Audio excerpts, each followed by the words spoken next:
इंसानी हकूक का आलमी मंशूर। आलमी इंसानी हकूक का आगाज कहाँ से हुआ?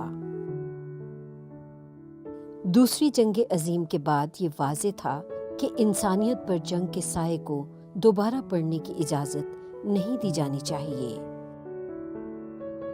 1945 में बनने वाली अक़वाम मुत्तहिदा ने अपने चार्टर में बुनियादी इंसानी हकूक, इंसानी वक़ार और कद्र कीमत और बेहतर मयार ज़िंदगी फराहम करने की तौसीक करके मुस्तक़बिल में इंसानियत को किसी नापसंदीदा सूरत हाल से बचाने की कोशिश की।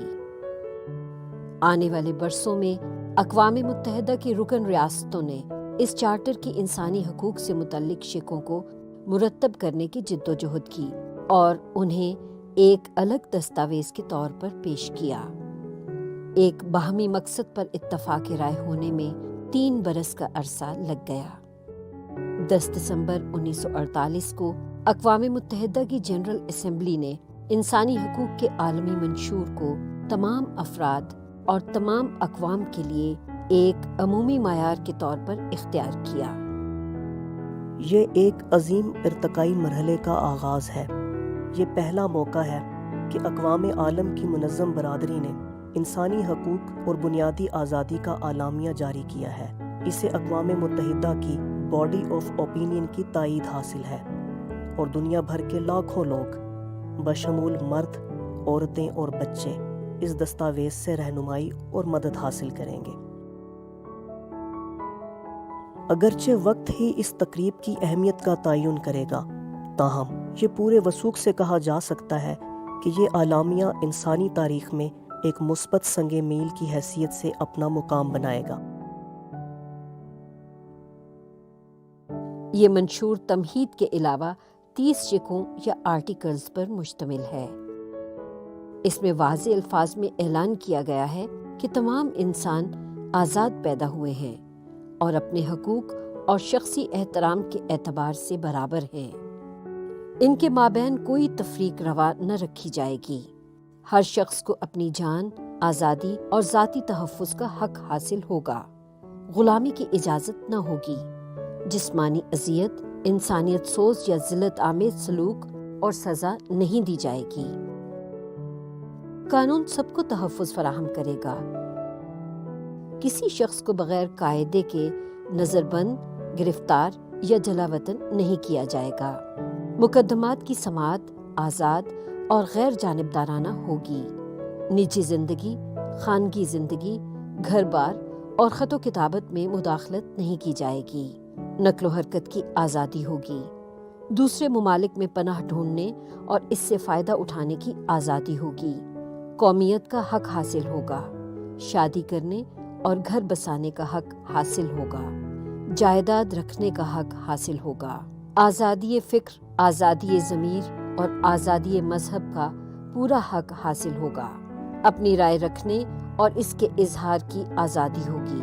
पुरअमन तरीके से मिलने जुलने और अंजुमन कायम करने का हक हासिल होगा।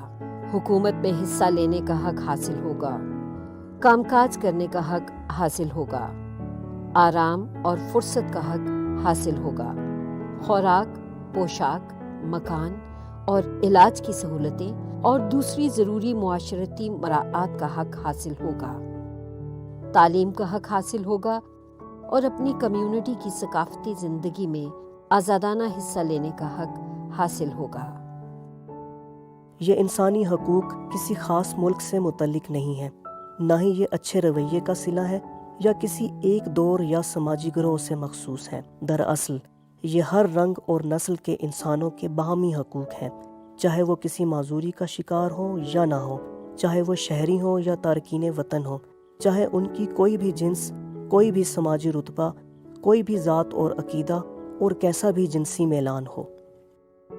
इस मंशूर ने कई तरीक़ों से इंसानी हकूक़ के तहफ़्फ़ुज़ के लिए इक़दामात को जन्म दिया, जैसा कि उसने कई बैनुल अक़वामी इदारों और इंसानी हकूक़ के सैकड़ों इंस्ट्रूमेंट्स को तहरीक दी कि वो इंसानी हकूक़ का आलमी कानून तश्कील देने के लिए मिल बैठे।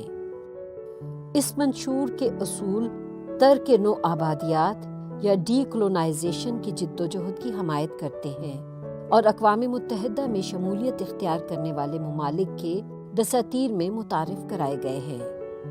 اس منشور نے اداروں اور قانون سازی سمیت انسانی حقوق کے تحفظ کے قومی اور علاقائی نظام پر اثر ڈالا ہے اور یہ دنیا بھر میں انسانی حقوق کے لیے کام کرنے والوں کی رہنمائی کر رہا ہے۔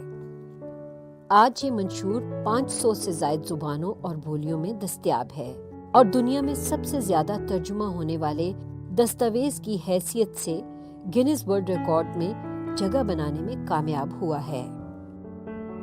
10 دسمبر وہ دن جب اس منشور کو اپنایا گیا ہر برس انسانی حقوق کے دن کی حیثیت سے منایا جاتا ہے۔ یہ منشور ہماری روزمرہ کی زندگی میں انسانی حقوق کی مطابقت پر زور دیتا ہے۔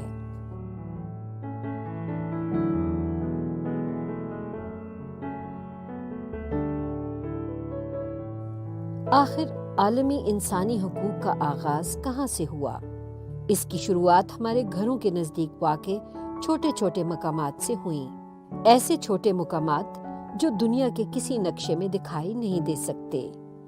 اس کے باوجود یہ مقامات ایک انفرادی شخص کی دنیا ہے۔ یہ مقامات اس کے قرب و جوار میں ہیں جہاں وہ رہتا ہے۔ یہ وہ اسکول اور کالج ہیں جہاں وہ حاضر ہوتا ہے۔ یہ مقامات وہ کارخانہ، کھیت یا دفتر ہیں جہاں وہ کام کرتا ہے۔ یہ ایسی جگہیں ہیں جہاں ہر مرد، عورت اور بچہ مساوی انصاف، مساوی مواقع اور بغیر کسی تفریق کے مساوی احترام کا خواہاں ہے۔ اگر ان جگہوں پر انسانی حقوق کی اہمیت نہ ہوگی تو پھر ان کی اہمیت کہیں اور بھی کم ہوگی۔ یہاں ان کے قیام کے لیے شہریوں کی اجتماعی کوششوں کے بغیر ہم دنیا بھر میں پیش رفت کی توقع نہیں رکھ سکتے۔